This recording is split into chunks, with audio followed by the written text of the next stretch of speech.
When you owe 3 months of rent, you stop asking questions. I found the ad on a dead forum. Night courier. Own vehicle required. Cash payment at the end of every shift. Deliveries to non-standard addresses. No company name, no office address. Only a phone number that picked up on the first lid. The voice on the other end was dry and raspy, like an old door hinge. I was told to arrive at an abandoned warehouse on the edge of town exactly at midnight. When I arrived, no one was there, only a rusty mailbox containing the keys to a beat-up van and a thick envelope. Inside was an advance, crisp $100 bills that looked way too new, and a sheet of paper with rules. Rule number 1, never look in the rearview mirror if you are carrying a package in a red wrapper. Rule number 2, if the GPS asks you to turn onto a street that isn't on the map, turn without hesitation. Rule number 3, do not talk to the recipient, even if they beg for help. I counted the money. It was enough to solve all my problems. I got behind the wheel, started the engine, and opened the first assignment. The address was bizarre. Street Luke Cemetery, crypt number 12. I thought it was a sick joke, but the weight of the cash in my pocket said otherwise. I drove out of the warehouse, unaware that the city I knew my whole life transforms into something entirely different at night. A place where shadows have weight and roads lead into the void. The first package was on the back seat. It was wrapped in black leather, and it was warm. The GPS led me through neighborhoods I had never seen before. The houses here looked wrong, too tall, windowless, clad in gray stone. The streets were empty, but I couldn't shake the feeling that something was watching the van from the darkness of the alleys. Suddenly, the GPS voice changed. It became low, almost a whisper. In 100 yards, turn into the Gravesend dead end. I looked ahead. There was a solid brick wall. But remembering rule number 2, I floored the gas. At the very last second, reality seemed to flicker. The wall parted, turning into a narrow passage shrouded in thick fog. The air here smelled of old iron and wet earth. I reached crypt number 12.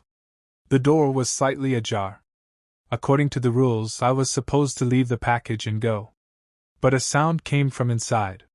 It was crying. A thin, childlike sob that made the hair on my neck stand up. Please help me, it's so dark in here. A voice echoed from deep within the stone. Hand was already on the door handle. I almost opened it, but I remembered the third rule just in time: do not talk to the recipient. I dropped the package on the threshold and practically ran back to the van. As I started the engine, I accidentally glanced in the side mirror. Something was standing in the doorway of the crypt. It was nearly 10 feet tall, with limbs as thin as needles and no face at all. It was slowly picking up my package, and that same childish crying continued to erupt from its chest. I slammed the pedal to the metal, feeling cold sweat sting my eyes. The first delivery was done, but I realized this money might be the last I ever spend. The second package was waiting for me in the van's glove compartment. I didn't notice how it got there. It was a small box wrapped in bright red paper. My heart raced. Rule number 1. Never look in the rearview mirror if you are carrying a red package. I covered the interior mirror with a piece of duct tape, but the side mirrors remained open. I tried to look only straight ahead at the empty road. But at some point, I felt movement behind me. Something shifted in the back of the van. The sound of claws scraping against metal filled the cabin. The red wrapper began to rustle, as if whatever was inside was trying to claw its way out. Don't look, don't look, don't look, I repeated to myself like a mantra. The temptation was almost physical. My eyes were drawn to the side mirror. I saw the reflection of the back window. There, in the darkness of the cargo area, pressed against the glass, sat a woman. Her hair was tangled, and her face, there was no face, only one huge, pulsing eye. She was staring directly at me through the mirror. I screamed and jerked the steering wheel. The van fishtailed, but I kept it on the road. In that same second, I remembered that I wasn't supposed to look in the mirror. I closed my eyes for a moment, and when I opened them, the mirror showed only the empty night road. But the package on the seat next to me was now torn open. Inside lay an old, blackened human jawbone. The GPS spoke. "You have arrived. Give this to the owner." I looked up and saw that I was standing in front of my own house. The light was on only in my window on the second floor. And there, in the window, I saw the silhouette of a person slowly waving their hand at me. I stood before my own door, clutching the box with the jawbone. Fear had turned into icy numbness. My apartment had always been my sanctuary, but now it felt like a beast's maw. I climbed the stairs, every step thumping in my temples. I opened the door with my own key. Inside, it smelled of my cologne and something rotten. Someone was sitting on the sofa in the living room. Their back was to me. It was me. The same back of the head, the same shirt. My double slowly turned around. He had no lower jaw. Only a gaping red hole and a dangling tongue. He reached out his hands to me, and I, obeying some horrific impulse, gave him the box. With trembling fingers, he took out the bone and simply pressed it to his face. It fused instantly. "Thank you," he whispered in my own voice. "Now you can continue. 3 deliveries left." He dissolved into the air, leaving only a damp spot on the sofa. I ran out of the apartment, nearly tumbling down the stairs. In the van, on the dashboard, lay the 3rd package. A heavy iron box wrapped in chains. The address: City Hospital, Morgue, Table Number 5. I realized this job wasn't just about delivering cargo. It was some kind of ritual for assembling pieces of something terrible. And I was just a tool connecting the shards of someone else's nightmare. The city around me began to change even more. The streetlights glowed with a violet light, and instead of people, long shadows walked the sidewalks, shadows that had no owners. I started the van. I had no choice. If I stopped, then me, from the apartment, would return to take something else. Perhaps my eyes. Or my heart. The hospital was plunged into absolute silence. There were no doctors, no nurses. Only long white corridors that curved at impossible angles. I carried the iron box, the chains clinking rhythmically. Each clink sounded like a gunshot in the dead silence. I went down to the morgue. The temperature here was so low that the walls were covered in frost. Table number 5 was occupied. A body lay under a sheet. I moved closer, trying not to breathe. According to rule number 3, I wasn't supposed to make contact. But as I set the box on the edge of the table, the body under the sheet moved.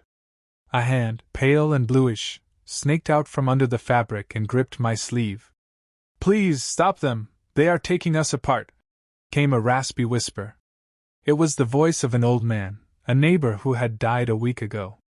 I froze. My heart was pounding so hard I thought it would crack my ribs. I remembered the rules. Do not talk. Do not help. I wrenched my arm away with force, leaving a piece of my sleeve in the dead man's fingers. I threw the box onto the table. The chains began to unravel on their own, like living snakes. I heard the box open, followed by the sound of chewing. I bolted out of the morgue without looking back. In the hallway, I collided with a gurney that was moving on its own. It was piled with mountains of fresh meat, wrapped in that same red paper. I realized where the packages came from. This city was a farm. And this company, they were the butchers. I burst out into the parking lot and jumped into the van. The next assignment appeared on the GPS. Reflection Street, house number 0. A house with the number 0 didn't exist in my world. But I already knew my world had ended at midnight in that warehouse. Reflection Street was covered in a layer of black water that did not reflect the sky. Only upside-down buildings and the distorted faces of those who once lived here. House number 0 looked like a cathedral turned inside out. Walls made of flesh, windows made of teeth. I stepped out of the car with the 4th package. It was an old VCR. I walked inside the house. It was warm and humid. In the center of the room stood a massive television, its screen glowing with gray static noise. I inserted the tape. A video appeared on the screen. It was me. Right now. I am looking at the TV in this house. In the video, I slowly turned around. I felt someone place a hand on my shoulder. In reality, I turned around. It was that same woman from the mirror with the giant eye. She was in my world now. She didn't attack. She simply handed me the next package.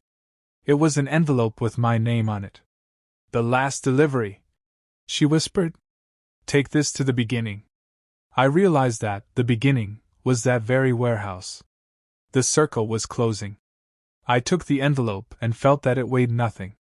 Inside was only a sheet of paper. I drove back through a city that was literally falling apart. Buildings were turning to dust, roads were stretching into the sky. Time ceased to exist. I reached the warehouse at the exact same minute this nightmare had started. There, by the mailbox, stood a man. He looked exhausted. There was fear in his eyes. He looked at the van as if it were his only chance at salvation. It was me. My past self, who had just found the advertisement. I stepped out of the van and approached my past self. He couldn't see my face. It was hidden by the shadow of my hood. I handed him the envelope. The very envelope that started it all.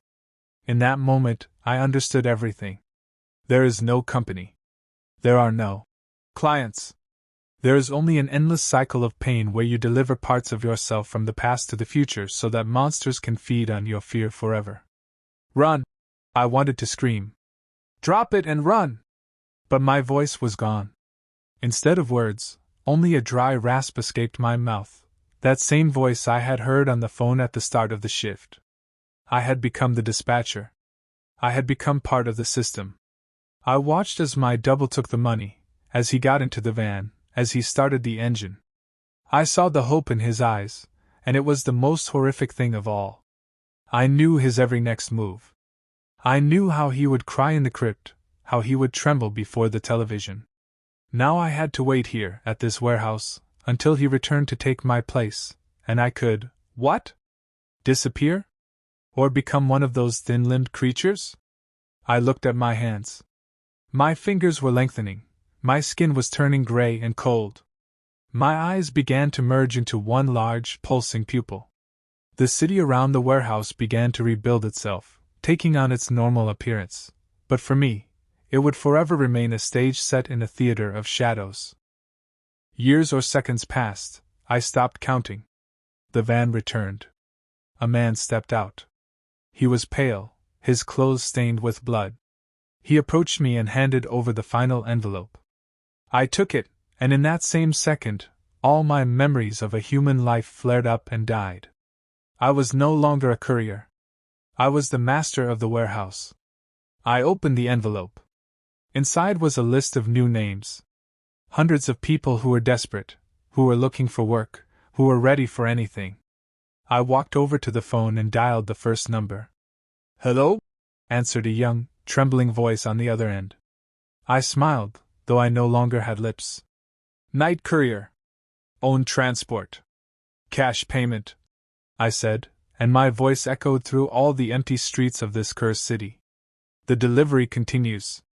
Every night someone new turns onto a street that isn't on the map. Every night someone looks in the rearview mirror and sees their death. If you see an ad for a night job with suspiciously high pay on a forum, do not call that number. Remember my story, because the next package the courier brings might be addressed to you. And believe me, you do not want to know what lies inside that red wrapper.